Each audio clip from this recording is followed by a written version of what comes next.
Hoy está con nosotros Fernando Díez O'Doherty, que ahora completarás tú tu presentación. Yo sé que es sociólogo, que es una de las ciencias, como bien sabéis, que es indispensable para el conocimiento de todas estas cuestiones. Es el responsable internacional de The Cocktail Analysis, que es una empresa que ahora mismo nos va él también a presentar, va a hacer una pequeña introducción con ello, y el director de un proyecto de investigación, de un estudio de mercado, que a mi juicio, ahora enseguida cierro la puerta, pero por terminar, o si eres tan amable, si no te importa, sí, que a mi juicio es uno de los trabajos más serios que se está haciendo en nuestros días en España, en la materia que algunos de vosotros me habéis oído hablar, que es la cuestión de las prácticas culturales o cómo nos relacionamos hoy con lo que en términos generales podríamos llamar televisión, ¿vale?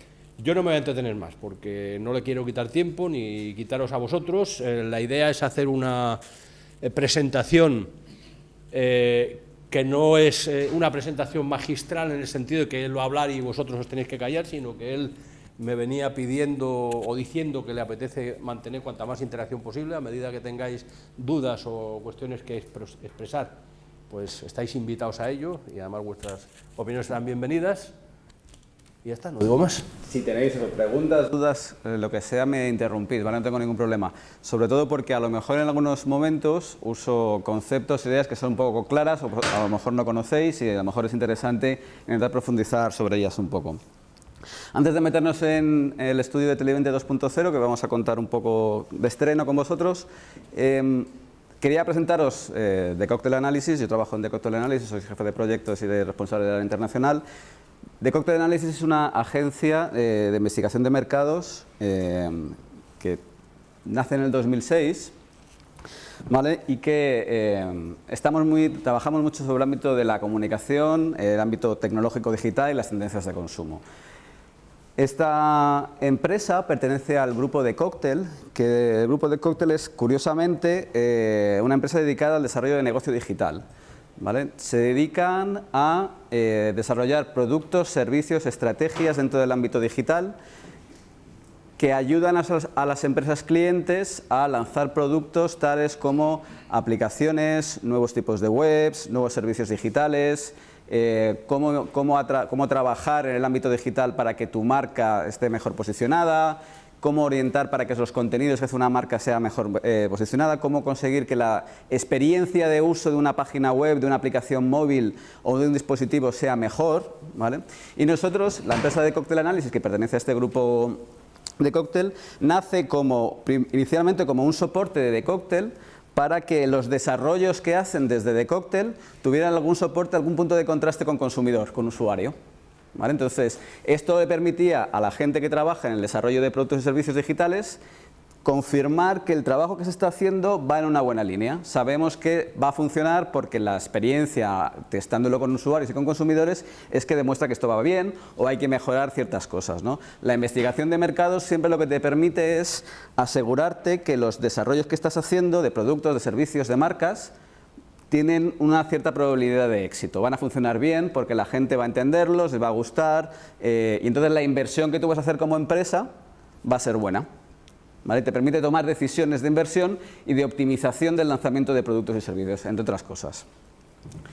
Algunas cosas que hacemos. La investigación trabaja sobre muchos ámbitos y es posible que algunos de ellos no os suenen, algunos supongo que menos. Trabajamos en diversos tipos de proyectos, de estudios sobre usos y actitudes, que se llaman estudios de base, test de concepto, que es cuando un producto o una estrategia de, por ejemplo, un producto todavía no está diseñado, ¿vale? No está fabricado, y antes de sacarlo al mercado quieres saber si esa idea de producto puede tener viabilidad, a la gente le puede interesar o no. Entonces, para eso hacemos test de conceptos. Preguntamos a la gente qué le parecerían este tipo de cosas, ¿no? Este tipo de lanzamientos. Un test de producto, prueba de producto, a ver si a la gente le puede gustar o no, estudios de precio, oportunidades de negocio, bueno, estudios sobre satisfacción con franquicias, imagen y posicionamiento de marcas, que eso tiene que ver mucho con el ámbito o está muy cercano al ámbito de la publicidad. Intentamos entender cuál es la imagen y el posicionamiento que tiene una marca entre los consumidores de esa categoría, por ejemplo, el ámbito de las bebidas, para saber si la imagen es suficientemente atractiva como para generar preferencia de compra, ¿vale? brand equity, obtención de insights. A veces no hace falta trabajar sobre un desarrollo concreto, todavía el cliente no está pensando en qué es lo que va a sacar, pero sí necesita tener algún input de consumidor, alguna idea, alguna reflexión sobre por dónde desarrollar productos y servicios. Entonces ahí trabajamos a nivel de lo que se llaman insights, que son, digamos, hallazgos, ideas que te permiten trabajar a partir de experiencias de los consumidores para encontrar nuevos nichos de mercado y nuevas oportunidades. Por ejemplo, te puedes dar cuenta de que existe, qué sé yo, una dificultad a la hora de trabajar con los servicios bancarios online. ¿Vale? Y de pronto resulta que te das cuenta, hablando con los consumidores, que hay una cierta laguna en los servicios que se están trabajando porque nadie ha pensado que se podían trabajar de otra manera. Con ese tipo de estudios encontramos nuevas oportunidades. Test de packaging, que es, por ejemplo, antes del lanzamiento de simplemente un paquete de leche, algo tan sencillo como eso, queremos saber si ese paquete de leche comunica los valores y los mensajes que tiene que comunicar. Y para eso juntamos a gente que sean, por ejemplo, probablemente compradores de leche e intentamos trabajar y ver qué mensajes les está comunicando, ¿vale? Trabajamos mucho sobre la percepción de los consumidores para entender lo que la gente está recibiendo de los desarrollos que están haciendo las marcas y las empresas, ¿vale? Y con ese tipo de información podemos dar soluciones y optimizaciones a lo que se está trabajando. Bueno, pretest, posttest. El pretest publicitario a lo mejor os suena algo más, aquí que trabajáis en el ámbito de la comunicación. Antes del lanzamiento de una campaña de publicidad hay un trabajo previo, que supongo que conocéis todo lo que tiene que ver con el concepto de comunicación, la creatividad, etcétera. Y hay un pequeño, se puede trabajar en varios puntos, pero se pueden desarrollar storyboards. Esos storyboards de la campaña publicitaria se pueden llevar a test. Entonces, antes de realizar la campaña publicitaria, sabes si la campaña va a comunicar los valores y los mensajes que te interesan. ¿Vale? Bueno, el post-test sería para ver si, una vez que has hecho el lanzamiento de la campaña, si realmente los ha comunicado, por ejemplo. ¿Vale? Estos son estudios bastante genéricos dentro de la investigación de mercados, pero nosotros trabajamos muy especialmente en algunas áreas determinadas, ¿no? El test de servicio de producto, de interfaz web, lo que quiere decir es que trabajamos mucho sobre la experiencia de usuario. Esto significa que cuando tú te enfrentas a una página web, a una aplicación, lo ideal es que tu experiencia como usuario de esa aplicación o esa web sea lo mejor posible. Es decir, que puedas llegar a realizar las tareas que tienes que hacer con ella de manera la más ágil posible, que no te pierdas, que entiendas los contenidos de la web, que lo que te está diciendo sea coherente con lo que tu forma de pensar, que entiendas la estructura de contenidos. De todo esto normalmente no somos conscientes. Cuando hay un trabajo bueno, de hecho, en una página web, si tú te pones directamente a utilizarla y no tienes ningún problema. Cuando la página web no está bien diseñada, empiezan los problemas. No sabes encontrar los contenidos, las tareas, por ejemplo, realizar una transferencia bancaria, no sabes cómo hacerlo. Eso son problemas, indicadores de que esa página está mal diseñada. Entonces nosotros trabajamos con usuarios para testar los desarrollos previos, antes de que se saquen directamente al mercado, para saber si está funcionando o no, si la gente sería capaz de utilizarla bien o no y se le sacaría todo el provecho. ¿Vale? Cart sorting también tiene que ver con esta línea, a lo mejor es un poco más complejo, pero las páginas web y las aplicaciones tienen una cosa por detrás que se llama la arquitectura de información, que es la organización de los contenidos. Esta organización de contenidos, para que sea algo comprensible para los demás, para los usuarios, tiene que responder a una lógica, que es la forma que tiene la gente de categorizar los contenidos de una página web. Un ejemplo muy sencillo son los periódicos.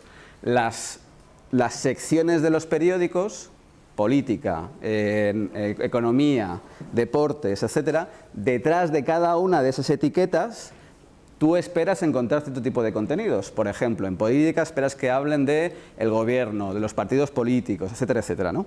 Entonces, cuando se está desarrollando una nueva página web sobre un área que a lo mejor todavía no está muy trabajada, es importante que esa arquitectura de contenidos se corresponda, cuando estás haciendo el diseño, con lo que la gente espera encontrar detrás. Porque si no, empiezan los problemas de uso. Trials precomerciales, cuando vas a lanzar un producto o un servicio que es relativamente complejo, sobre todo un servicio digital, te puede interesar que en el momento del lanzamiento hagas una pequeña prueba. Cojas una pequeña muestra y solo invites a cierta gente para probarlo y veas qué tal funciona. Y entonces detectes problemas puntuales que te conviene solucionar para que el éxito del producto sea mayor. ¿Vale? Lo detectas a tiempo, puedes implementar cambios y tener soluciones. Hay algunas herramientas que usamos para todo esto, como una alternativa a los focus groups. ¿Los grupos focus groups los conocéis? ¿Sabéis de qué van? ¿Sí? ¿Hay alguno que tenga alguna dificultad con los focus groups?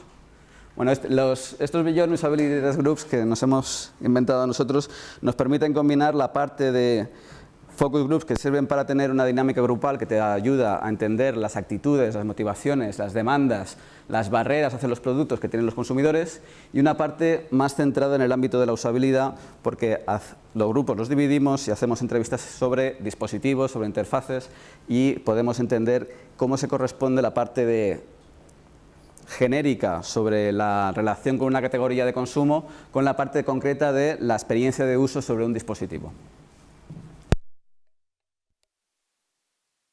Como los que llamamos iForum, que en realidad son comunidades para trabajar de manera específica sobre ciertas áreas, cuando nos interesa, por ejemplo, profundizar en el conocimiento o en las experiencias sobre ciertos consumos, sobre ciertas marcas, cuando nos interesa tener un contacto un poquito más largo en el tiempo con los consumidores, porque lo que nos permiten las comunidades es ir hablando con ellos de manera regular a lo largo del tiempo. Entonces les podemos ir planteando nuevas soluciones, nuevas alternativas, profundizar en ciertos temas, permiten una cierta capacidad de expresión, sobre todo cuando llevan un recorrido, porque la gente al final se acaba animando y acaba contando muchas cosas de su vida, y en ese sentido son muy útiles. Y también nos estamos metiendo mucho en el diseño de servicios y productos. Tenemos una metodología que llamamos Road. Lo importante es que para trabajar en el diseño de productos y servicios conviene tener una metodología de trabajo que desde el inicio incorpore al consumidor dentro del proceso de desarrollo. Es decir, que aprendiendo de cómo el consumidor a día de hoy trabaja sobre una cierta categoría, por ejemplo, la compra de productos de alimentos para perros y gatos, ¿no? Puedas desarrollar finalmente un producto que responda mejor a las demandas, necesidades, experiencias que tienen los dueños de perros y gatos en relación a la alimentación de su perro. A partir de la información del consumidor puedes pensar en productos que luego puedes testar y que puedes acabar desarrollándolos, ¿vale? Y entonces esta metodología nos permite hacerlo esto de manera faseada y acabar como resultado final con un desarrollo concreto. Otras metodologías que tenemos también muy habituales son la etnografía, que os suena la etnografía, el acercamiento fuera del laboratorio, digamos, a la gente en la calle, intentar entender en sus casas, en sus centros de trabajo, cuando sale por la noche, cómo viven, cómo consumen, qué cosas les preocupan, de manera de tener una información muy de primera mano de su vida que nos ayude luego a mejorar los productos y servicios que se trabajan. Análisis del BAS. El análisis del BAS lo que consiste es en la recopilación de la conversación que tienen los usuarios sobre ciertos temas en Internet. Cuando uno cuenta en Twitter y se queja en Twitter de Movistar, por ejemplo, eso genera una huella. Eso supongo que lo imagináis, ¿no? Esa conversación, esa mención que uno hace, pues, se puede traquear, se puede recuperar y se puede utilizar de manera agregada con otras y al final hacer un análisis de lo que está diciendo la gente en las redes sociales, no en las redes sociales, sino digamos de manera pública en Internet. Hay herramientas que te permiten recopilar esa información y luego tú lo que tienes que hacer es analizarla. ¿Qué están queriendo decir? ¿Por qué lo dicen? ¿De qué contexto? ¿No? Estudios más concretos sobre temas un poquito más estadísticos, posicionamiento óptimo de precio para productos y servicios. Se les plantea a la gente mediante encuesta rangos de precio para un producto y vemos dónde la gente optimiza, dónde la gente se posicionaría, dónde podría llegar a comprarlo y dónde no lo compraría. Estudios de segmentación para entender diferentes tipos de consumidor dentro de una categoría de mercado. También para la configuración de productos. Bueno, esto es un poco más complejo. Más allá de los informes tradicionales de investigación de mercados, ahora os presentaré uno que tenemos público, hay otras formas de comunicar la información de consumidor. Nosotros trabajamos muchas veces con los clientes con formatos de video reports. Este informe está por ahí publicado en nuestra página web y en nuestros perfiles de Twitter y de Facebook y tal. Podéis encontrar nuestros documentos, ¿eh? En vez de hacer un informe típico que hacemos muchas veces en PowerPoint, en Word y se lo entregamos al cliente, lo que hacemos es utilizar directamente la información de los consumidores, que nos permiten grabarles y utilizar la información de esta manera, porque si no, no se puede. Y ilustramos los hallazgos, los aprendizajes de la investigación con ellos dentro de un vídeo. Y el vídeo explica los resultados de manera mucho más sintética, ¿vale? Y de una manera mucho más directa y mucho más vívida. Entonces es interesante porque te permite tener un puntito de acercamiento superior y además comunicar muy bien los resultados. Hacemos otra cosa que es Lobby Research, que es una etiqueta que le ponemos a la investigación cuando se utiliza como herramienta de comunicación. Y esto es lo que quiere decir, que es una cosa parecida a lo que vamos a ver con Televidente 2.0, que es que la investigación puede servir al cliente para lanzar mensajes al mercado, a su propio mercado, sobre ciertos temas. Cuando un cliente, una gran empresa, se quiere posicionar como experta, por ejemplo, en el ámbito de las redes sociales, es decir, yo sé sobre redes sociales y cuando habláis sobre redes sociales me tenéis que tener en cuenta a mí, o cuando penséis en redes sociales me tenéis que tener en cuenta a mí, nosotros hacemos una investigación con ellos, trabajamos los objetivos de manera coordinada y los resultados son comunicados de manera pública, ¿vale? Hacemos una difusión de los resultados. El cliente con eso puede decir, yo sé de esta categoría, de este mundo, porque he trabajado sobre esto y tengo un conocimiento acumulado. Y puede hacer caso a sus propios clientes y ofrecer en relación a esto otros servicios. Nosotros, por ejemplo, tenemos como un caso de ejemplo un observatorio sobre redes sociales que tenemos también, hay también publicado en nuestro blog y en nuestras redes sociales. Que en el último año lo patrocinó una agencia de comunicación que se llama Arena, y que le sirve a Arena como agencia como una herramienta de acercamiento a clientes, anunciantes, para decirles, si tú quieres trabajar sobre el ámbito de las redes sociales con consumidores, cuenta con nosotros que conocemos muy bien esta categoría, ¿vale? Es para lo que sirve. Tenemos muchos estudios públicos que los podéis ver sobre medios de pago, sobre segmentos de público determinados, ¿vale? Y trabajamos en diversas categorías. Bueno, esto yo creo que ya más o menos lo tengo contado. ¿Hasta aquí alguna pregunta? Vale. Bueno, vamos a entrar en materia con el Televidente 2.0. Este es un estudio que estamos ya por el 8º año en el que lo hacemos, que tiene una parte pública, que es la que vamos a ver aquí ahora, en la que intentamos analizar cómo evolucionan los consumos audiovisuales en función del impacto que tienen las nuevas tecnologías a la hora de realizar estos consumos. Y hemos visto cómo cada año la aparición y mejora de los dispositivos va introduciendo cambios a la forma de consumir, ¿vale? Nosotros empezamos en el 2007 y cada año vamos viendo cómo esto se va transformando. Este año en concreto trabajamos siempre sobre algunos temas transversales para tener algún evolutivo y siempre vemos cómo son el equipamiento, qué pasa con el uso de la descarga y el streaming, qué pasa con el consumo de los dispositivos móviles, la Smart TV. Trabajamos también este año mucho sobre la televisión, sobre televisión de pago, la web de canales y otro tipo de áreas como el consumo concurrente, que luego os explicaré qué es, el social TV y el video on demand, ¿vale? Que luego os explicaré un poco puntualmente qué es todo esto. Para realizar este estudio, todos los años hacemos una metodología muy similar.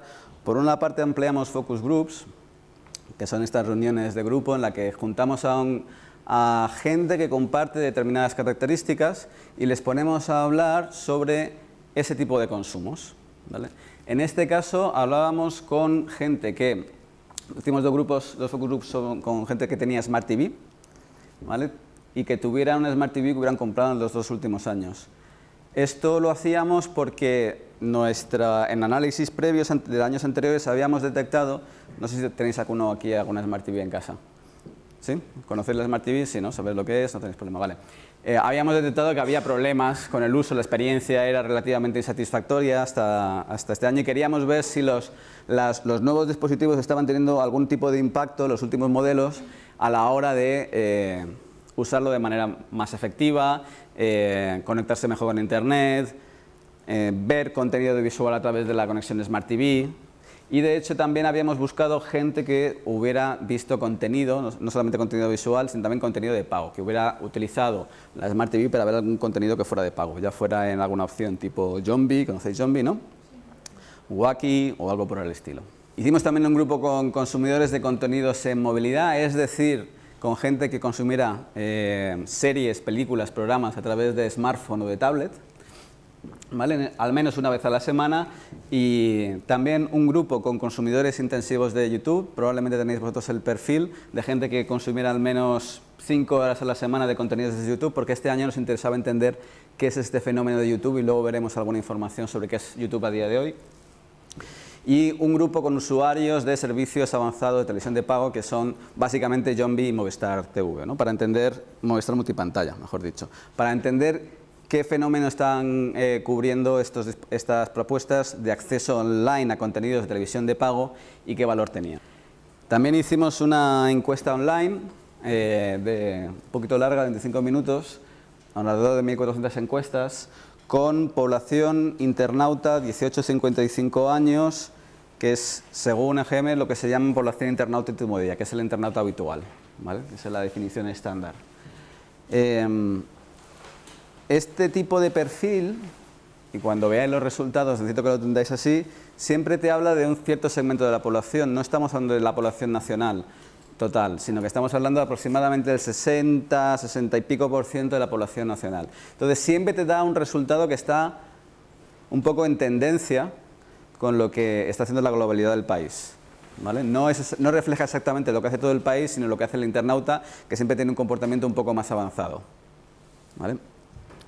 Con lo cual siempre habrá un pequeño desfase con lo que hace el conjunto del país. Por ejemplo, ¿qué está mal reflejado con esta encuesta? Están reflejados los públicos de mayor edad. Tampoco reflejamos a los niños, a la gente de menos de 18 años, ¿vale? Entonces, cuando pensemos en los resultados tendría que ver más con gente de nuestros segmentos de edad hasta 55 años, pero por encima y por debajo se nos queda corto, ¿vale? Incluso con los segmentos de 18-55 años hay una cierta parte de la población que no es internauta. Entonces, eso también tengámoslo en cuenta. Siempre estamos hablando de población internauta, último día. Vamos a empezar un poco con los resultados. Todos los años metemos algo sobre equipamiento y es interesante ir viendo cómo se van produciendo pequeños cambios. En este último año, frente a los resultados, el campo de estudio se realizó en octubre, ¿vale? Esto es importante porque van habiendo pequeños hitos en el mercado que van afectando a los resultados y todos se van modificando. Y entonces, en este momento, en octubre, cuando hicimos el trabajo de campo, nos dimos cuenta de que frente al 2013 caía ligeramente el número de televisores en el hogar. Ligeramente. Es sintomático porque es la primera vez que nos pasa en este país, que caen los televisores en el hogar. ¿Qué es lo que está pasando? Que la renovación del equipo, de los televisores, no se hace de la misma manera. Antes, mucha gente en casa tenía 2, 3 televisores, porque uno lo tenía en el salón, otro lo tenía en la cocina, otro lo tenía en el dormitorio. Eso no está dejando de pasar. El televisor del salón sigue estando en el salón, nadie tiene dudas de que siga habiendo un televisor en el salón, pero empiezan a desaparecer poco a poco otros televisores dentro de la casa y se están sustituyendo por otras pantallas, especialmente por la tablet, como luego veremos. Y es un fenómeno interesante. Las características, sin embargo, de los televisores que se mantienen en casa mejoran, ¿vale? Entonces, no es que no se compren, sino que los que se siguen comprando, que se compran en menor número, sí que mejoran. Entonces, cada vez hay más televisores HD o Full HD, crece la penetración del Smart TV de manera significativa, ya hay uno de cada 3 internautas tiene un Smart TV en casa. Crece la penetración del 3D, aparece por primera vez con muy poquita base lo que llaman el 4K, que es no sé si lo conocéis, una alternativa también de mayor definición de las pantallas, ¿vale? Y luego se ve cómo Samsung y LG son las principales marcas que se compran en el mercado. Un fenómeno que este año es muy importante y que va a cambiar mucho los resultados frente a años anteriores es el fenómeno de la fibra óptica. No sé si vosotros tenéis fibra óptica en casa. El push comercial que ha hecho Movistar Telefónica con la fibra óptica ha impulsado enormemente la penetración de esta conexión dentro de los hogares españoles, internautas, llegando hasta 1 de cada 3, ¿vale? Frente al año pasado que teníamos un 20%. Y de hecho hay un 15% de los internautas que tienen una conexión de 100 megas o más ya gracias a la fibra. Esto va a tener impacto en muchas cosas, pero entre otras en la forma que tenemos de consumir contenidos de televisión y cómo hacerlo, ¿vale? Año a año van apareciendo novedades en los dispositivos que se tienen en el hogar y de los que somos usuarios. El smartphone obviamente es el dispositivo que ya todo internauta tiene, 9 de cada 10 internautas tienen un smartphone, pero curiosamente apenas hay una variación frente al año pasado. Ya no aparecen muchos más smartphones entre la gente, no sigue aumentando la penetración de smartphone. Todo el mundo, los que lo tenían lo siguen teniendo, pero no entran nuevos usuarios. El ordenador portátil se mantiene, el sobremesa va perdiendo lugar año a año, va bajando poquito a poco. En 2013 tenía un 63%, ahora hay un 60% de penetración. Año a año va perdiendo peso dentro del hogar, va siendo un dispositivo que se va poniendo para las tareas más pesadas, ya no lo uso tanto, muchas veces un dispositivo compartido frente a lo que es el portátil. Las consolas siguen teniendo una posición también importante, que no están creciendo. Crece ligeramente el disco duro portátil, crece considerablemente las tablets, cada vez tenemos un crecimiento que en el fondo es casi del 50% frente al año anterior, casi la mitad de los internautas tiene ya una tablet, ¿vale? Y aparece por primera vez, no sé si lo conocéis vosotros, los dispositivos Chromecast, que es este servicio de Google para conectar al televisor y utilizarlo con aplicaciones como si fuera un Smart TV, ¿vale? Y esta es la principal novedad de este año.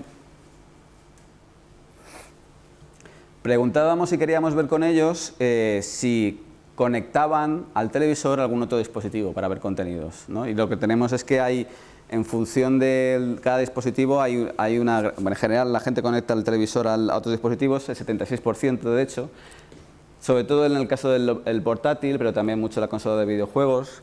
Si lo vemos sobre la base de los usuarios, los que tienen cada dispositivo, obviamente la consola es lo que más se conecta al televisor, pero hay que ver cómo los discos duros también, el ordenador portátil también se conecta en gran medida, el 46% de los que tienen ordenador portátil lo conectan con la tele, ¿vale? El disco duro portátil y en menor medida, pero también de manera relevante, el smartphone, el ordenador de sobremesa y la tablet se conectan con el portátil. Vamos a ver un poco cómo se traduce todo esto en los consumos en movilidad, ¿no? Los smartphones. Estábamos viendo, la penetración de smartphone no se incrementa mucho más, pero lo que sí vemos es que la conexión se vuelve más potente y rápida y abre nuevas posibilidades. El 81% de la gente que tiene smartphone tiene una tarifa de datos contratada. En la mayor parte de los casos tiene al menos 1 giga de contrato, ¿vale? de descarga de datos, ¿vale? Casi el 60%. Y el tipo de conexión que tiene el smartphone, aunque el 3G es el gran dominante, hay casi un 70%, hay un porcentaje importante ya que tiene una conexión 4G, ¿vale? Y un 22%. Estos datos que parecen a lo mejor un tanto obvios o a lo mejor pueden sonar familiares, tienen importancia porque este tipo de condiciones hacen que los consumos varíen. ¿Qué es lo que encontramos? Que por primera vez nos hemos encontrado en los 8 años una presencia del consumo de contenidos audiovisuales a través del smartphone que empieza a ser relevante, ¿vale? Antes esto no nos estaba pasando. El 54% de los usuarios de smartphone ve contenidos audiovisuales a través del smartphone. Fundamentalmente está centrado en noticias, ¿vale? Porque al final son contenidos de breve duración, muy sencillitos, que te pueden pillar de manera casual en la calle, pero empiezan a aparecer también el fútbol, series extranjeras, programas de entretenimiento, cines, ¿no? Con un cierto porcentaje. Fútbol puede ser...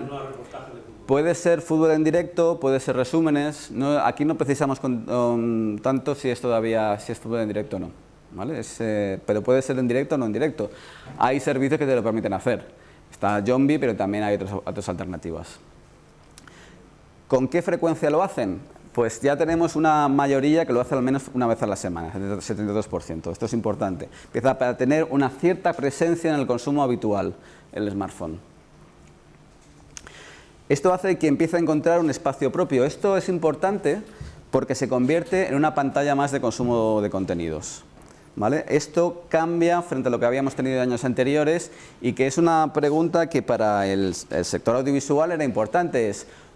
¿Merece la pena invertir en esta pantalla a la hora de desarrollar productos y servicios? Ahora empieza a verse que sí. Empezamos a tener una base de usuarios suficiente como para empezar a trabajar en serio sobre este tipo de pantallas. ¿Por qué motivos ven contenidos audiovisuales en el smartphone? Básicamente hay dos razones. Porque siempre le permite ver los vídeos en el lugar que yo quiero y porque es más inmediato, lo tengo más a mano. Es decir, como el smartphone es un acompañante permanente de todos nosotros, todos nosotros llevamos todo el día un smartphone en la mano o en el bolso o en el bolsillo. Esto te permite acceder a contenidos de manera recurrente en cualquier momento del día o de la noche. Y esto es lo que facilita, con la mejora de la conexión, con la mejora de las tarifas, que aparezca la oportunidad de consumir contenidos audiovisuales. El modo principal, de todas maneras, para ver contenidos audiovisuales en el móvil es a través de la página web, es decir, a través de un streaming, frente al uso de las apps o las descargas, ¿vale? Preguntábamos por las alternativas. Todavía, en general, más que alguna aplicación, se está accediendo a ver vídeos a través de una web, ¿vale? Dentro del navegador del móvil. En general, aunque el dato todavía de uso de una conexión 3G, 4G para ver ese tipo de contenidos, es decir, no utilizar la Wi-Fi, no es muy alto, es interesante ver que hay ya un 26% de gente que al menos frecuentemente utiliza esta conexión para ver contenidos audiovisuales en el smartphone. Es decir, cuando tienes una mejor conexión, no te importa tanto usarla para ver esos contenidos. Y esto te abre nuevas posibilidades, porque ya no tienes que ver los contenidos audiovisuales en el smartphone solamente en tu casa, sino que se puede abrir a otros espacios, ¿vale? Y puede ser que estés fuera de casa viendo contenidos audiovisuales. Las aplicaciones que se utilizan, sobre todo, obviamente la más utilizada es YouTube, la que tiene más presencia. Pero también aparecen la de los canales de televisión, RTVE, A3 Player, Mi Tele, ¿vale? Vimeo en menor medida.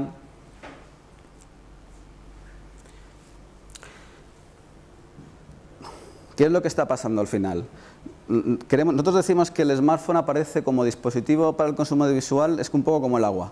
Se te cuela en todos los espacios que no están ocupados por otros dispositivos, por otras pantallas. Entonces, en el lugar en el que tú estés, que no estés frente al portátil, que no estés frente a la tele o frente a la tablet, el smartphone aparece como un dispositivo relevante para el consumo de contenidos, ¿vale? Esto en términos de sector es importante porque lo que está haciendo el smartphone es incrementar los momentos de consumo posible. Entonces, no es solamente que yo antes me sentaba frente a la tele o frente al ordenador a ver una serie, una película, un programa. Es que ahora yo puedo estar en el autobús y estar viendo sus series y películas. Para el sector es súper importante porque esto cambia completamente la pauta de consumo y incrementa las posibilidades de negocio. ¿Cuándo y en qué lugares utilizan el smartphone? Fuera de casa, en el transporte, la comida, 50%. En casa cuando no puedo usar el televisor, 40%. En vacaciones o fin de semana, 40%. En casa cuando está ocupado el televisor. En casa aún sin el televisor no está ocupado. Y en casa de otras personas. Aparecen multitud de opciones para utilizar el smartphone como pantalla para el consumo audiovisual. ¿En qué época? En cualquier época, no me da igual. Había una hipótesis de trabajo que era que estaba afectado por la estacionalidad, si eran vacaciones, si eran navidades y tal. No, la gente consume contenidos audiovisuales en el smartphone en cualquier momento. En cualquier momento del año veo vídeos a través del smartphone. Claro, lo que pasa es que el smartphone es más fuerte en los microconsumos, en los vídeos de corta duración, ¿vale? Si vemos la duración donde suelen consumir contenidos, lo que vemos es que de 0 a 10 minutos es donde frecuentemente están viendo la mayoría de ellos, o la duración que están viendo frecuentemente la mayoría de ellos los vídeos, ¿vale? Estos son los vídeos de noticias, que son desde la página web de un periódico, hay un enlace a un vídeo que tú puedes ver y ese vídeo dura 2-3 minutos, ¿vale? Esto es lo más habitual. Pero lo relevante es que empieza a haber gente que frecuentemente empieza a ver vídeos de mayor duración, de 0 a 30 minutos, de 30 a 60, incluso de más de 60 minutos, es decir, las películas, ¿vale? Repito de nuevo, lo importante de este dato es que está abriendo las posibilidades de consumo y abriendo, por tanto, las posibilidades de negocio para el sector.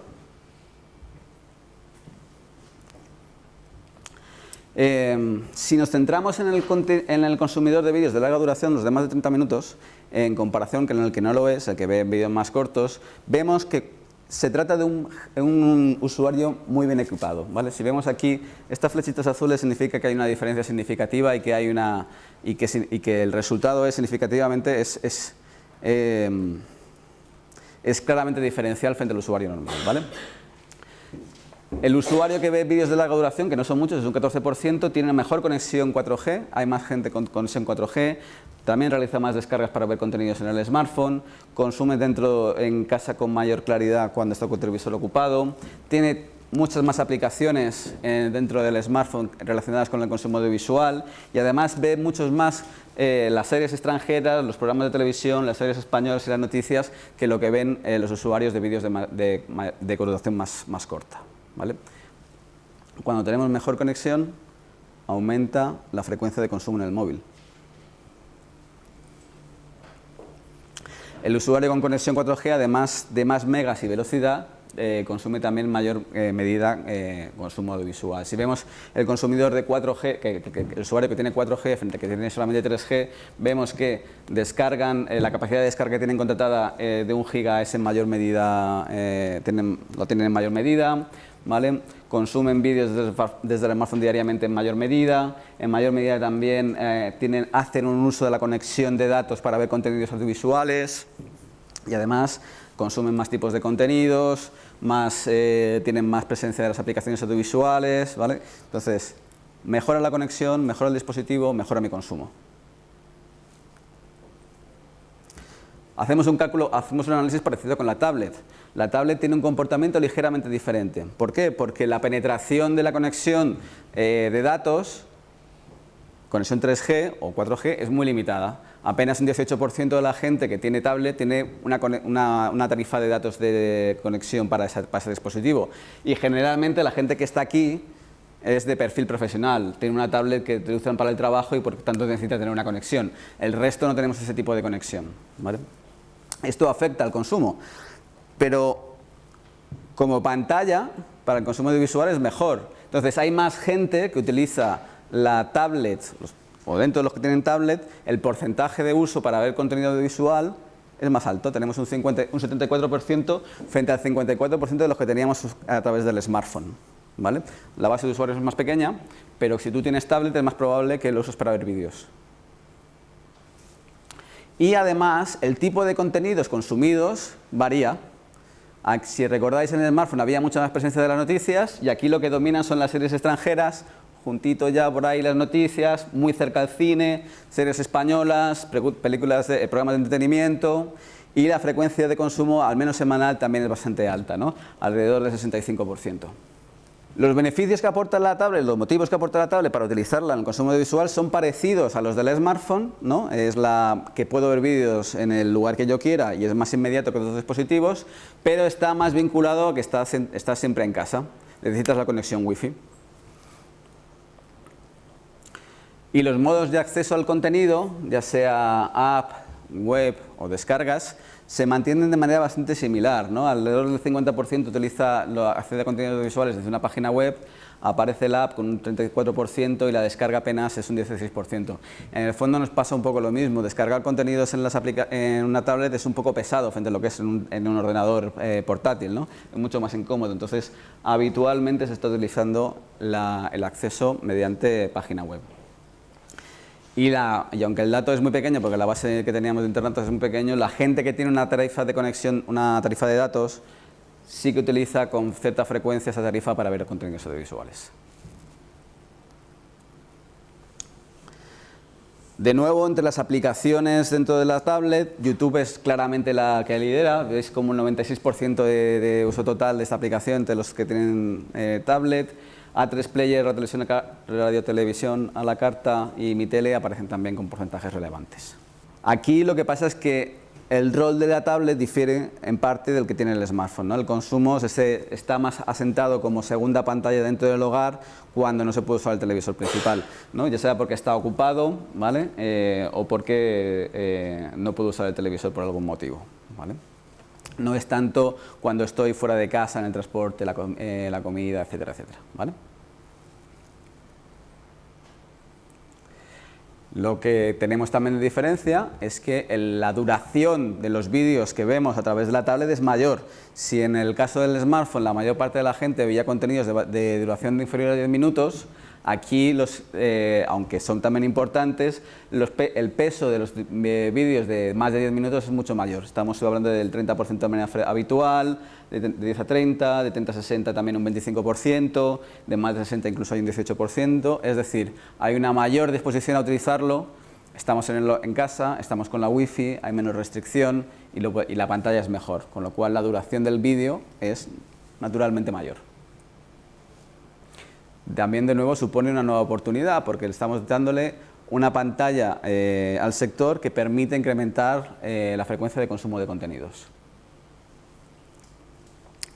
En este caso, el público que ve dentro de la tablet contenidos de larga duración, ¿vale? de más de 60 minutos, la diferencia que encontramos está más centrada en un uso más apuntado de las descargas, que lo usa más cuando no puede usar el televisor o en vacaciones, y que consume especialmente series extranjeras, cine y series españolas, ¿vale? Aparte de la presencia de más aplicaciones. Y en general son un poco más jóvenes que el usuario habitual de las tablets. Vamos a ver ahora un análisis sobre cómo se hace el consumo de contenidos por plataforma. Por plataforma me refiero a unas cosas muy determinadas. Por un lado vamos a hablar de la plataforma TDT, ¿vale? Lo que son los canales tradicionales de la TDT, la 1, la 2, la sexta, etcétera, etcétera, todo lo que es TDT. Por otro lado hablaremos de la televisión de pago tradicional, es decir, Canal Plus, Movistar TV, ONO, etcétera. Por otro lado hablaremos de el ámbito de las descargas y el streaming, digamos, ilegal. Hablaremos también por separado de las webs y aplicaciones de los canales de televisión, es decir, a3media.com, Mi Tele, etcétera, y de Jombi y Movistar Multipantalla por separado. Esas serán las 5 plataformas de las que hablemos, ¿vale? Vamos a comparar cómo la gente dice que ve contenidos o qué contenidos ve en una plataforma y en otra. Con este panorama lo que encontramos es que en este ejercicio lo que tratamos de reflejar es qué contenidos están más asociados a una plataforma frente a otras, ¿vale? Lo que hacemos en este análisis es eliminar el peso que tiene en el consumo de contenidos la TDT, porque todo el mundo ve la tele, ¿vale? Todo el mundo ve la tele. Entonces, como eso en sí mismo no nos dice nada, lo que nos interesa es ver en qué destaca cada plataforma. Entonces, restamos los pesos de este volumen de gente que tiene más grande la TDT y comparamos entre ellas. Entonces vemos en qué destaca, cuál es el perfil propio de consumo de contenidos de cada plataforma. ¿Dónde se queda la TDT? La TDT destaca al final en los contenidos que son en directo, ¿vale? Ese es el espacio fundamental que tiene de valor. La Fórmula 1, el motociclismo, el tenis, el talent show, los realities, magazines, etcétera, ¿vale? Los contenidos que son en directo es el contenido más fuerte de la TDT. Cuando hablamos de la televisión de pago tradicional, el contenido que destaca en la televisión de pago tradicional es el contenido, digamos, exclusivo de mayor valor, que tiene que ver con el fútbol, ¿vale? O con la NBA, porque el Canal Plus mantiene la NBA. En el caso de las descargas del streaming, ¿qué es lo que destaca en las descargas del streaming? Las series y películas, ¿vale? Y en el caso de las aplicaciones y web de canales de televisión tipo Mi Tele, hay muy poquito valor, el consumo es muy puntual y en todo caso lo que suele destacar son las series españolas de producción propia. Es decir, la gente está accediendo a estas aplicaciones, estas webs de MiTele y de Antena 3 para ver Puente Viejo, Isabel, etcétera, etcétera. ¿Vale? Y en el caso de Yombi Movistar, lo que hace, Movistar Multipantalla, lo que hacen estas plataformas es reflejar el tipo de contenido que se consume en televisión de pago, pero en esta plataforma. Con lo cual, lo que suele destacar es lo mismo que en la televisión de pago tradicional, el fútbol y la NBA. ¿Vale? Esto es, digamos, el perfil diferenciado, en lo que destaca cada plataforma. Si vemos la atribución directa de menciones de lo que se ve en cada plataforma, obviamente aquí es donde la TDT arrasa, porque en la TDT se pueden ver todo tipo de contenidos. ¿Vale? Entonces, todo el mundo ve fútbol, Fórmula 1, series, películas, etcétera, ¿vale? Este es el efecto que queríamos borrar, porque si no, uno no entiende muy bien lo que está pasando. Y la televisión de pago también le pasa lo mismo, que también tiene una presencia muy importante. Y aquí lo que estamos viendo antes de consumo de contenidos en descargas en streaming queda más apuntado, ¿no? Las películas, series y series extranjeras y españolas son un contenido muy relevante, ¿vale? Claro, esto en sí mismo está muy bien, pero es un tanto genérico. Lo relevante es ver cómo se comportan los diferentes segmentos de usuarios con ese tipo de plataformas. Hemos segmentado y hemos diferenciado entre dos públicos principales. La gente, digamos, de menos de 35 años, entre comillas jóvenes, y de más de 36 o más, digamos, más mayores, ¿no? Y su comportamiento con estas plataformas es diferente, ¿vale? Vamos a quedarnos con tres segmentos: TDT, televisión de pago y todo lo que es el ámbito internet, descargas, streaming, aplicaciones, webs, etcétera, ¿vale?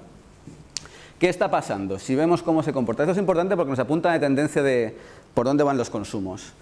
Los jóvenes, que van a ser siempre los que están más en blanco, si veis esta columna, esta es la columna del ámbito del consumo de plataformas digitales, ¿vale? Todo lo que tiene que ver con Internet.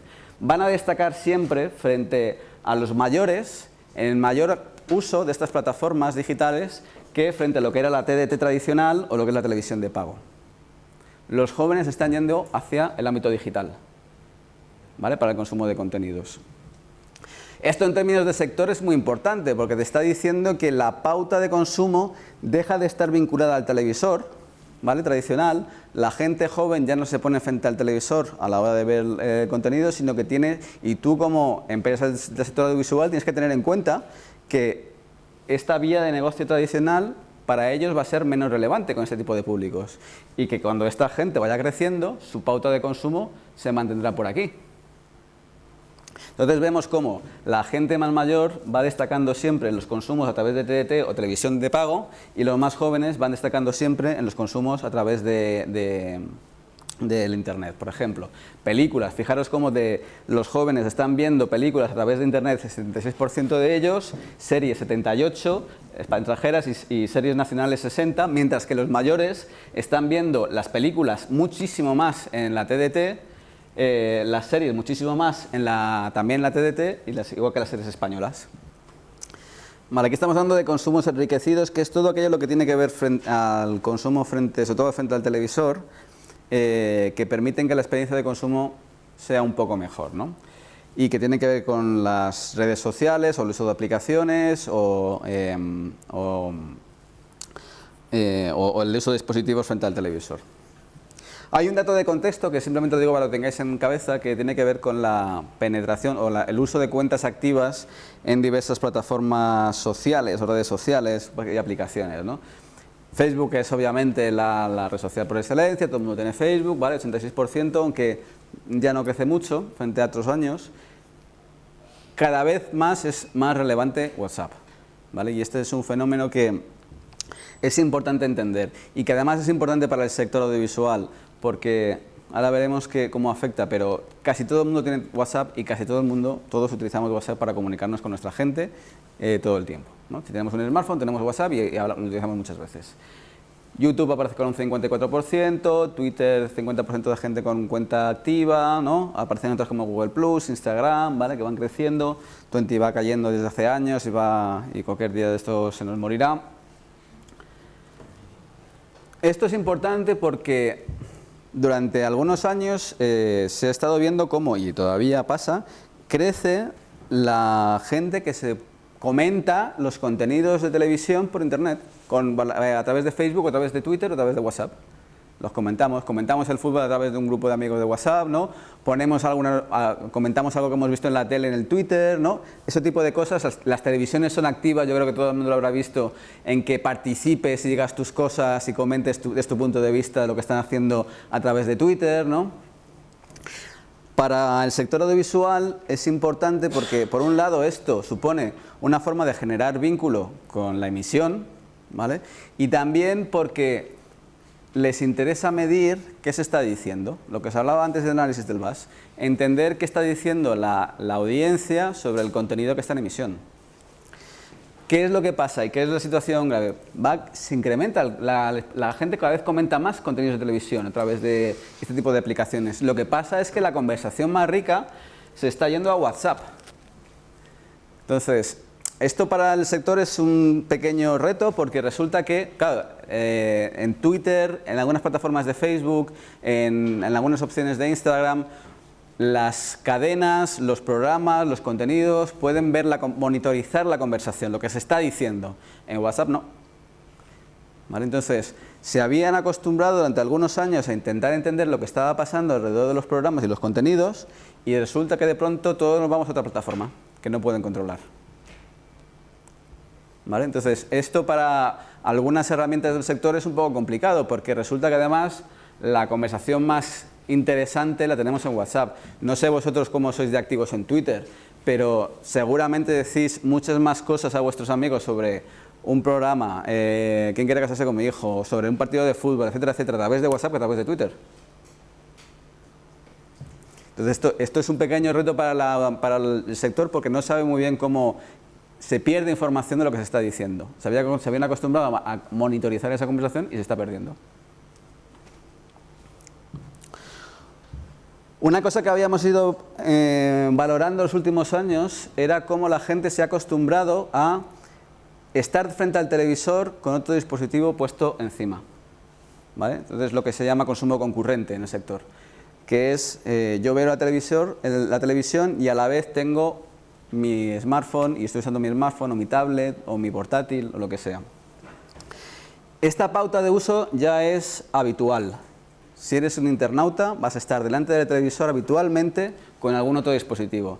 Lo que nos ha pasado este año es que ese dato, en vez de seguir creciendo como nos había ido pasando en los últimos años, se ha estabilizado. 6 de cada 10 internautas se ponen a ver la televisión con otro dispositivo de manera habitual frente a la tele. ¿Vale? Pero no crece. ¿Qué pasa? Que hay algún dispositivo que pierde lugar, sobre todo el que es el portátil. El smartphone y la tablet tienen más o menos la misma presencia, el portátil empieza a desaparecer. Como va cayendo un poquito, va desapareciendo un poquito, ¿vale? Y eso afecta a que no siga creciendo. Claro, esto es importante porque también, en el fondo, lo que te está diciendo es que hay oportunidades de segundos consumos. Tú puedes aquí, a partir de aquí, lanzar iniciativas al móvil y por eso te hablan tanto desde Antena 3 de que te descargues aplicaciones para interactuar, la que ha sacado también desde Mediaset que se llamaba Mio TV o algo por el estilo, ¿no? Para que tú desde tu tablet o desde el smartphone interactúes con los contenidos de publicidad que hay o con las propuestas que te hacen desde la tele, ¿vale? En el fondo son herramientas para reforzar la relación que tienes con el contenido que estás viendo. Algunas cosas también sobre contenidos audiovisuales de pago. Vamos a ver en qué momento está la televisión de pago, vamos a contar algunas cositas y también del resto de opciones.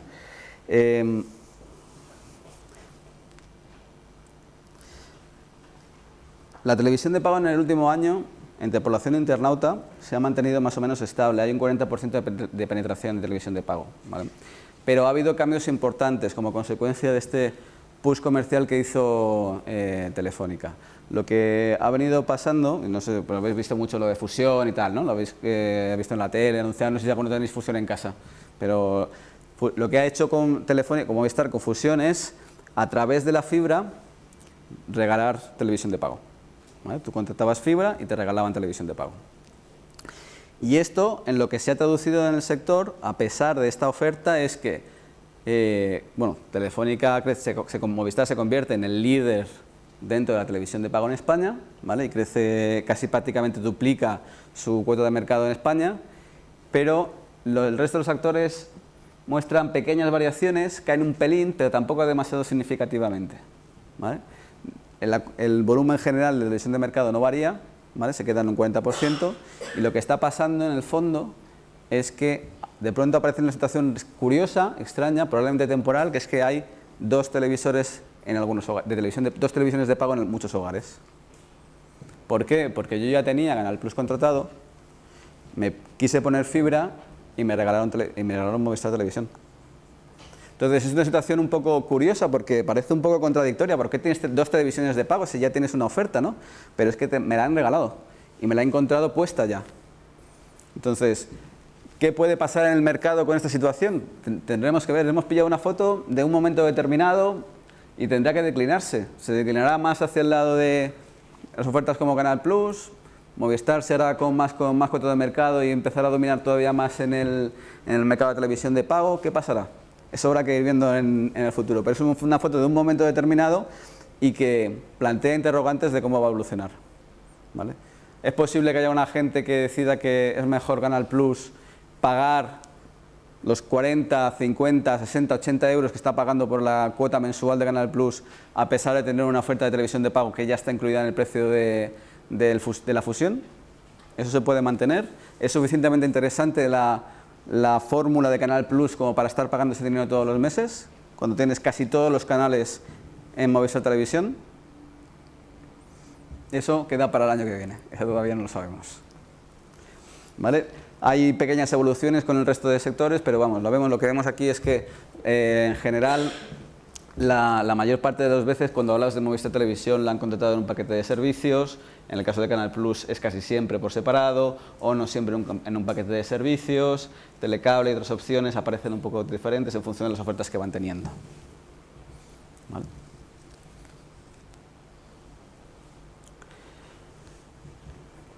En concreto, queríamos mencionar algo sobre Yombi y ver cómo funciona Yombi. Hay un 17% de internautas que es usuaria de Yombi. Es un dato interesante, es un dato potente.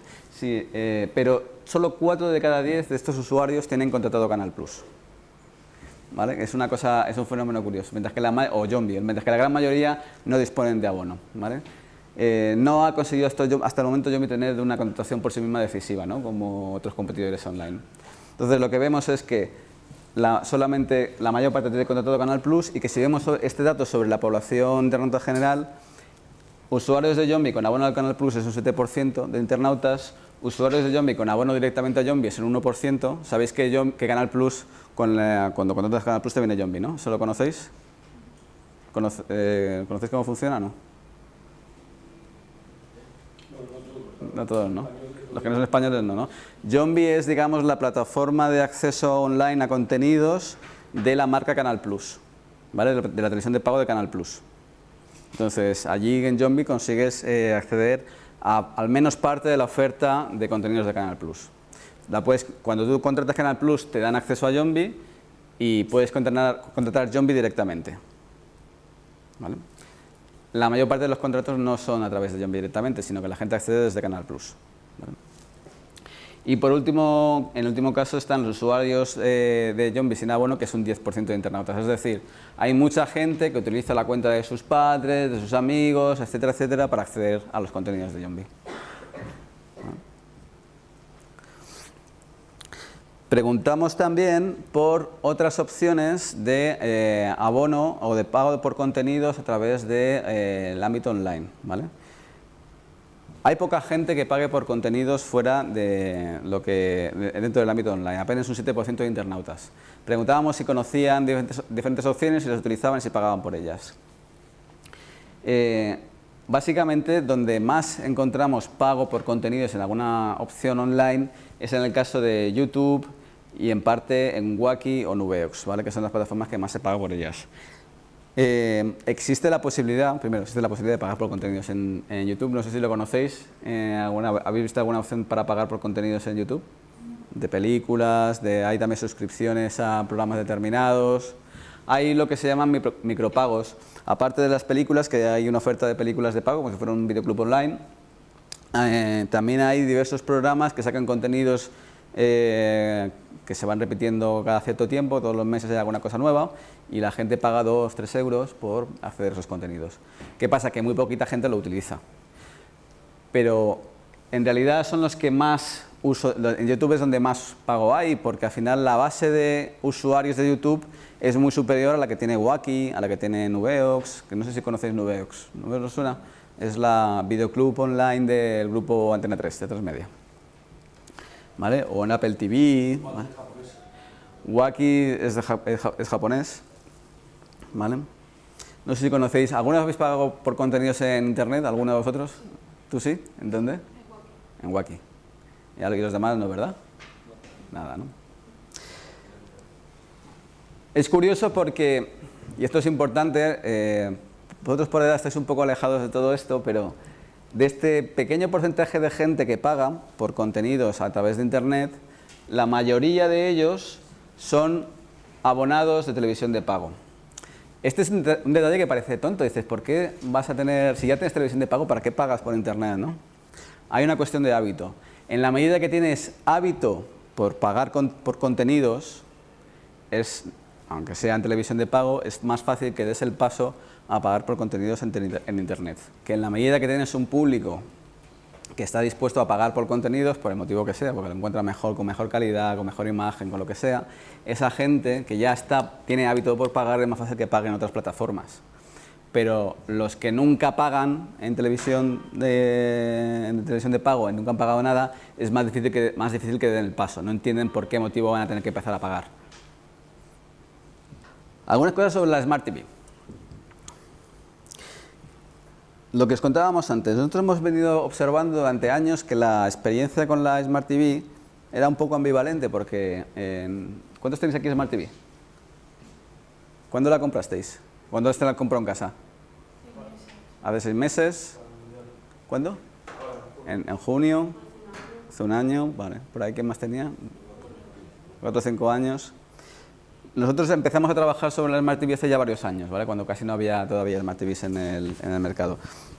Y lo que encontrábamos es que la gente tenía muchas dificultades. Había mucha gente que no utilizaba la conexión porque decía que era imposible, que no se enteraban, que luego no iba bien, que faltaban contenidos, que no había aplicaciones, que era más complicado y que la gente no lo utilizaba. Que era muy difícil de utilizar, el mando era complejo. Bueno, lo que vamos viendo es que por un lado va apareciendo de manera natural un crecimiento de la penetración de la Smart TV en los hogares españoles, internautas, ¿vale? Hay 1 de cada 3 con Smart TV, que la mayor parte de ellos lo ha comprado en el último año, ¿vale? Y esto vamos a ver que es importante porque va a afectar a la experiencia, ¿vale? Vamos viendo que la renovación del equipo, los equipos más modernos empiezan a mejorar poco a poco la experiencia que se tiene con este dispositivo en términos de consumo y consumo audiovisual. La mayor parte de la gente ya accede, los que tienen Smart TV acceden a Internet a través de la Smart TV, pero sobre todo si la Smart TV es relativamente nueva, ¿vale? Y además vemos que el equipamiento del mando de distancia y otros periféricos son mejores cuando la Smart TV es más nueva. Cuando en general encontramos que la mayor parte de la gente solo tenía un mando de televisión normal con una Smart TV un poquito más antigua, cuando hablamos de una Smart TV que tiene menos de un año, aparece con mucha más presencia mandos con joystick o touchpad, apps aplicaciones para el smartphone o para la tablet, para utilizar y manejar la Smart TV dentro del televisor. También aquí no se ve porque está tapando esto, pero hay más presencia de teclados, comandos de voz, cámara de reconocimiento de movimiento, ¿no? Entonces, este tipo de cosas vamos a ver que ahora que tienen un pequeño impacto en la experiencia de uso. Las nuevas Smart TV se accede más frecuentemente a Internet. En los últimos modelos el acceso a Internet es más de navegador y aplicaciones indistintamente de manera más clara. Cuando vemos la conexión a las Smart TV, casi el 50% accede a menos semanalmente, ¿vale? Y el método de acceso a Internet nos da igual si es con apps y navegadores, pero también con aplicaciones usando el navegador.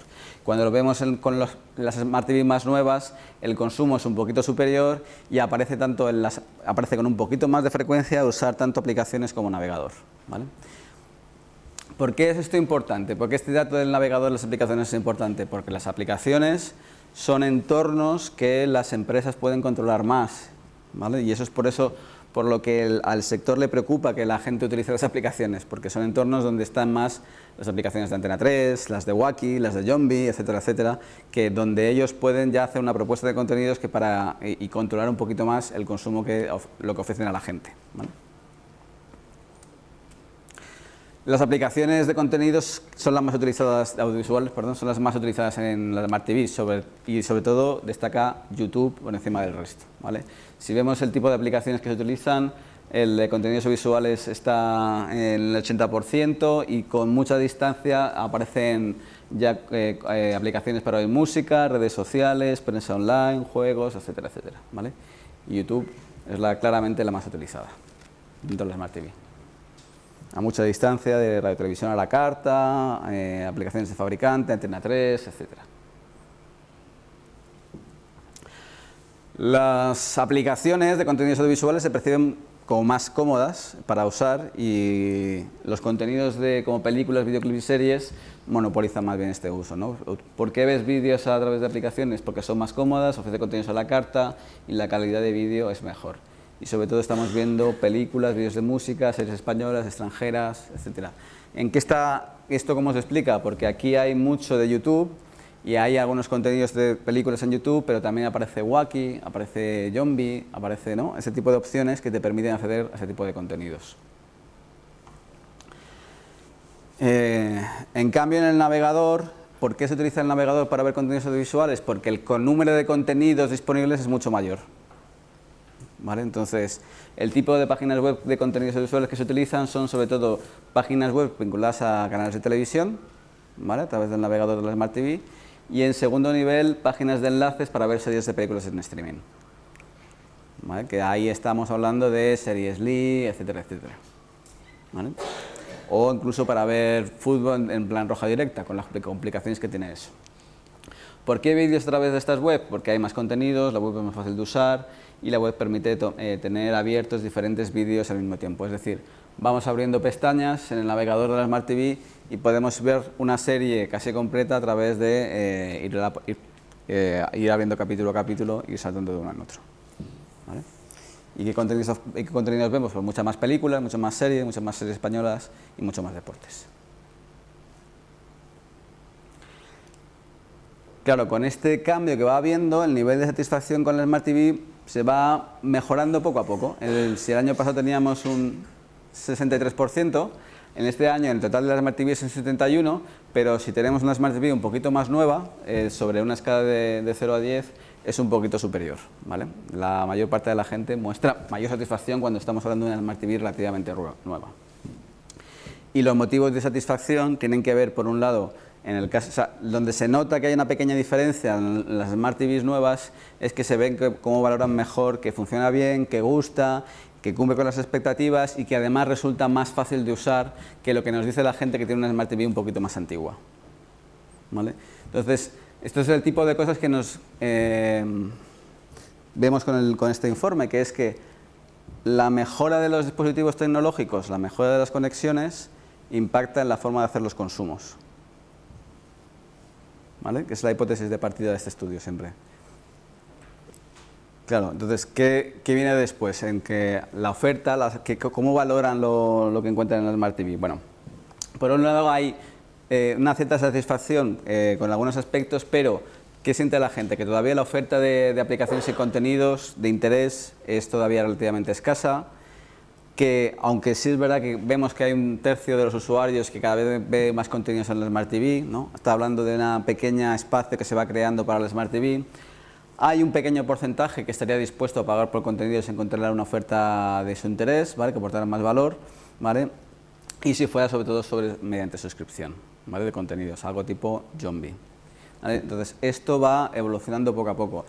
Frente a las expectativas que tenía el sector de que esto iba a cambiar mucho la forma de consumir, se van produciendo cambios, pero van siendo poco a poco con la mejora de la oferta, con la mejora del dispositivo, con la mejora de los contenidos, con la mejora de las aplicaciones, y va siendo un trabajo que se va produciendo poco a poco. Esto para vosotros puede parecer un poco natural, pero el sector tenía como muchas expectativas de que esto pasara de manera más rápida, que la gente hiciera así, plop, apagara la TDT y utilizara todo el rato la Smart TV, ¿vale? Pero todavía la experiencia que tenemos no es suficientemente buena. Vale. Vamos a analizar un momentito también lo que pasa con el consumo de descargas y streaming. Yo le pongo entre comillas siempre la palabra ilegal, pero es para entendernos, ¿eh? No me quiero meter en debates legales ni epistemológicos ni de qué es este tipo de consumos. Pero estamos hablando de cuando accedes a las opciones de Mega, Series Lee, etcétera, etcétera, ¿vale? Muchísima gente hace descargas de streaming, ¿vale? Muchísima gente de internauta lo hace. El debate moral es incluso un poco cuestionable, pero lo que hemos encontrado es que este año cae un poco. El año pasado teníamos un 82% de internautas que hacían descarga de streaming ilegal y este año es un 77%. Ya han pasado un par de cosas que explican esta pequeña caída, que es que por un lado la gente que no hace descargas de streaming tiene más televisión de pago, gracias a Movistar. Y entonces abandonan un poquito ese recurso.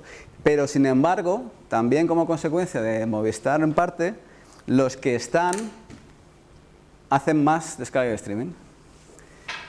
Es un fenómeno curioso. Entonces el año pasado que nos encontramos, nosotros siempre intentamos separar a hablar de descarga pura, ¿no? De coger y irte a un Mega, a un P2P, etcétera, etcétera, a un torrent y descargar el contenido o verlo a través directamente desde una opción de streaming de vídeo online en ese momento. Hasta el año pasado lo que veíamos es que había mucho público que hacía una opción u otra, ¿vale? Que o bien hacía descargas o bien hacía streaming. Este año lo que nos encontramos es que frente a los que os he dicho, baja el volumen total de gente que hace una de las dos opciones, pero si las separamos, el porcentaje de gente sube en cada una de ellas. Es un fenómeno curioso, porque lo que estaba pasando es que antes teníamos dos públicos más diferenciados y ahora tenemos y ahora son más parecidos entre ellos. La gente que nos queda hace más una opción y otra de manera indistinta. Pillan lo que encuentran. ¿Vale? Entonces lo que hacen esos son subir más su consumo. Hay menos volumen general de gente que lo hace, pero los que lo hacen más. Entonces, si... Una pregunta. Sí. Por ejemplo, en los años en los que ha habido un cambio brusco, por ejemplo, cuando se cerró... Megaupload. Sí, ¿se notan en Sí. algún fenómeno curioso? O Sí. algo así? El año que cerró Megaupload cayó 20 puntos el uso de descarga de streaming. Pasó de tener un 80% que tenía en ese momento, 75, a un 65. 20 puntos. ¿Por qué se dio ese fenómeno? Eso fue en el 2012. ¿Por qué se dio ese fenómeno? Vosotros los jóvenes no tenéis problema, pero los que tenían más edad sí tenían problema en buscar alternativas. No eran capaces de encontrar alternativas para seguir haciéndolo. Entonces, esa gente dejó durante una temporada de hacer descargas de streaming. También que lo de Megaupload fue un palo, que Megaupload hoy en día hay millones de servidores, pero entonces Megaupload tenía todo. Era todo. Ya. Era difícil para nosotros. Para mí era difícil incluso. Cayó también un poco entre los jóvenes, pero la gente donde de verdad cayó, o sea, nosotros teníamos analizado, si queréis el informe del 2012 lo tenéis disponible también, podéis ver cómo cae en picado y cae sobre todo entre los mayores. Entonces, por ejemplo, para el año que viene, veráis que con el cierre de Series Lee y eso... Mi hipótesis es que a día de hoy eso va a volver a caer. Eso tiene pinta de que si al cerrar Series Lee y todo ese tipo de opciones, y si hay una actitud mucho más agresiva por parte de las autoridades a perseguir este tipo de opciones, eso va a seguir cayendo. Lo que pasa es que, claro, caemos desde un porcentaje súper alto. O sea, hay muy pocos consumos que tengan un 77% de uso, o sea, de población. O sea, es muy... O sea, caerá porque cae el Series Lee y cerrarán alternativas como esas, pero seguirá habiendo mucha gente que lo haga. Claro, esto es un debate, pero más allá del debate legal o moral, el problema para el sector es que ellos necesitan monetizar los consumos que hacemos. Tienen que buscarse la vida para buscar cómo lo hacemos. Entonces, más allá del cierre de las opciones, digamos, este tipo de opciones de descarga y de streaming, ellos necesitan encontrar otras opciones donde la gente esté dispuesta a pagar por contenidos, ¿vale? Y eso es lo que están... Y de eso también va un poco todo esto, que es ¿cómo consigo yo que alguien pague por un contenido que está disponible gratis en alguna web? Eso es una pregunta para el sector. O sea, ¿por qué alguien va a pagar por el contenido si el contenido está gratis? Porque... Efectivamente. Que se puede conseguir, pero que Claro. Efectivamente, sí, la calidad, la experiencia de uso, la experiencia del servicio, ¿no? La oferta, cómo te la presentan, si es mejor, si es mucho mejor. ¿Alguno tenía Spotify? ¿No? ¿No utilizáis Spotify? No sé si lo utilizáis gratis o de pago, pero si tú pagas por Spotify, realmente ya no necesitas descargar música. Lo tienes en el móvil, en el momento que tú quieras, te pones la música que tú quieres, ¿no? Ese modelo Spotify ha sido algo un poco aspirado, ¿no? Una aspiración del sector porque, claro, te permite resolver el problema de la descarga ilegal de la música. ¿No? Si tú pagas por Spotify, de alguna manera, los 7, 10 euros que depende de la oferta que tengas, puedes pagar por ellos. Con eso ya estás continuamente utilizando las opciones de pago y el usuario se olvida incluso de que está pagando por ellas, ¿no? Si existiera algo, pues lo más parecido que tenemos a eso son las opciones de Yombi, Movistar Multipantalla, ¿no? Y por ahí van las alternativas. El dilema que tiene el sector es que la oferta que hay en Spotify nunca va a ser equivalente en ninguna opción por el momento de contenidos audiovisuales, porque por problemas legales hay una cuestión que se llama son las ventanas de emisión, que es que el cine tiene que pasar primero por el cine y luego por otros sitios. Las series están repartidas por distintos operadores, ¿no? Es un poco más complejo. Pero yo creo que en el fondo ese es el modelo que aspira la gente. Lo que os decía antes, vamos a ver un poquito un detalle. Un par de detalles. ¿Cómo consume la gente en descarga en streaming? Pues varía en función del contenido. Es verdad que es más habitual hacer streaming. ¿Vale? Streaming de carácter legal. En general en todos los contenidos se hace más streaming, ya sea documentales, humor, series extranjeras o nacionales, películas. Se nota especialmente en el tema de los programas de televisión y en los deportes, o sea, lo que te vincula casi al directo. Y solamente en algunos contenidos determinados aparece con un poquito más de fuerza las descargas, ¿vale? Especialmente en las películas y las series, que es donde tiene un poquito más de paso. Este esquema le preguntábamos a la gente si cómo accedía al contenido en descarga de streaming. Sí, solo a través de streaming, sobre todo a través de streaming, indiferentemente con streaming y descarga, sobre todo a través de descarga y solo a través de descarga. Lo que vemos es que la gente se va normalmente al streaming. 15 minutos. Vale. Vamos bien. Lo que os decíamos, crece el nivel de gente que realiza descargas. Resulta que esta gente tiene más fibra óptica en casa, ¿sabes? Los que quedan tienen mejor conexión y como consecuencia aumenta su consumo de descargas, de contenido de descargas. Ligeramente frente al año pasado, 7 minutos, ¿vale? Y usando tanto las opciones de programas de peer-to-peer, de P2P y la web de enlaces. Esto lo hicimos en octubre, ¿vale? Probablemente ahora con los cierres de Serial y tal haya cambiado. Y en el caso del streaming, aquí sí que notamos un incremento más notable del consumo, de la intensidad del consumo. De nuevo, esta gente tiene mucha más fibra óptica y aumenta casi 40 minutos. ¿Vale?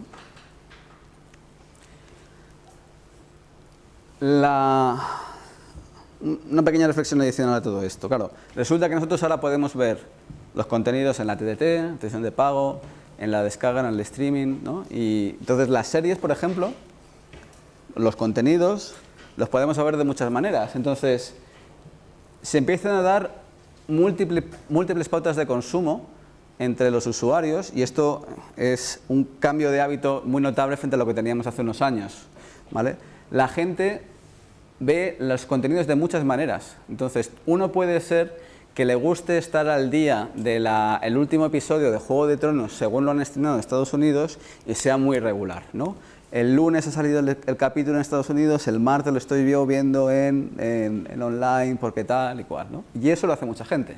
Pero también mucha gente lo que hace es conectarse a ver contenidos en el momento que le apetece, con estas opciones que nos permite el streaming o las descargas, ¿no? Y el 60% también hace esto, ¿no? En cualquier momento me pongo el contenido que me apetece sin planificarlo, ¿no? A veces lo planifico y a veces no lo planifico.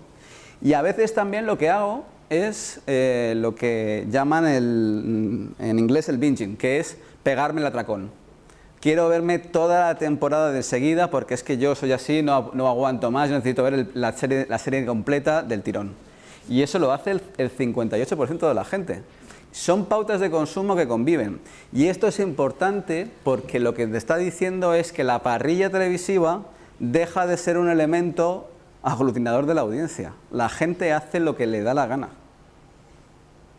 ¿Vale? Entonces, esto cambia mucho la forma de consumir y esto cambia mucho la forma de planificar los contenidos por parte del sector audiovisual. No puedes pretender simplemente que la gente siga tu parrilla.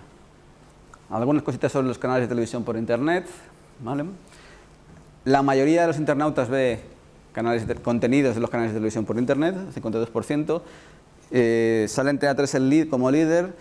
Esto no es necesario que sea como real en términos de consumo, pero sí como recuerdo de marca, ¿vale? Esto es un dato declarado. Lo que nos pasa es que la gente recuerda más los contenidos de Antena 3 cuando les preguntamos por canales, y recuerda más Antena 3 que otros.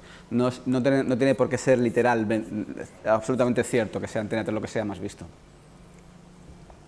El consumo audiovisual en las webs se realiza sobre todo a través del PC del portátil y solo secundariamente a través de tablet, smartphone o Smart TV, ¿vale? Y sobre todo, lógicamente, como es a través del portátil, se realiza desde casa y solo minoritariamente desde fuera de casa. Generalmente en las webs lo que se hacen es ver capítulos enteros y ver programas de series y ver programas completos de televisión, aunque también se hacen otros tipos de actividades como consultar o informarse sobre programas o series, ver mejores momentos, avances de capítulos, etcétera, etcétera. Vale. Claro, os he hablado de qué pasaba con la fibra y esto tiene algunos impactos adicionales, que es lo que es importante también entender. Hemos visto que 1 de cada 3 internautas tiene ahora fibra, ¿vale? Frente al 70% que tiene ADSL normal, ¿vale? El usuario de fibra es algo más masculino y además disponen de más televisión de pago como consecuencia de este empuje que ha hecho Movistar con la fusión, ¿vale? Aquí no se ve, está tapado, pero es más televisión de pago. El usuario de fibra tiene mejor equipamiento en el hogar, ¿vale? Entonces, es más potente, tiene más ordenadores de sobremesa, tiene más smartphone, tiene más discos duros portátiles, tiene más consolas y el televisor que tienen en el hogar es más potente, tienen más Smart TV, tienen más 3D, tienen más Full HD, ¿vale? Tienen mejor equipamiento. O sea que tenemos entre el usuario de fibra mejor equipamiento, más televisión de pago y esto impacta en la forma de consumir. Si comparamos el usuario de fibra frente al usuario de ADSL normal, lo que vemos es que volviendo al tema de las plataformas de consumo, lo que hablábamos antes de la TDT, la televisión de pago y el acceso online a contenidos, el usuario de fibra o el abonado a fibra se nos va siempre, en todos los contenidos que consideremos, el usuario de ADSL verá más en la TDT y el usuario de fibra verá más los contenidos en televisión de pago y en Internet que el usuario de ADSL, ¿vale? Nos pasa en el fútbol, la Fórmula 1, el motociclismo, las películas, las series extranjeras, las series nacionales. La preferencia del usuario de fibra es irse hacia la televisión de pago especialmente y hacia el ámbito online que frente a la TDT. ¿Qué significa esto? Que cuando tienes fibra abandonas la TDT. ¿Vale? Esto es un abandono de la TDT y esto tiene impacto en términos de negocio, porque hay una plataforma que para cuando mejore la conexión, cuando se vaya extendiendo naturalmente la fibra, va a tener cada vez menos peso. Y esto en términos del sector es importante. Además, no solamente hacen más consumo de televisión de pago, sino que además también realizan más descargas de streaming. Y esto es un dato interesante. No por tener televisión de pago dejas de hacer descarga de streaming. Ilegal. Tú accedes a los contenidos como quieres. Como usuario te da igual si el consumo es legal o ilegal, dónde estás viéndolo, en qué ventana, te da absolutamente igual, lo que quieres es acceder al contenido, con lo cual el que tiene una mayor fibra tiene más capacidad de hacer descarga de streaming y hace más uso del streaming ilegal para el fútbol, otros deportes, series españolas, películas, etc. Aún teniendo televisión de pago. ¿Vale? Y último fenómeno a analizar así brevemente. YouTube. Todo el mundo usa YouTube, todo el mundo. El 90% de los internautas ha visto vídeos de YouTube en el último mes. Es un dato casi brutal, o sea, todo el mundo está usando YouTube.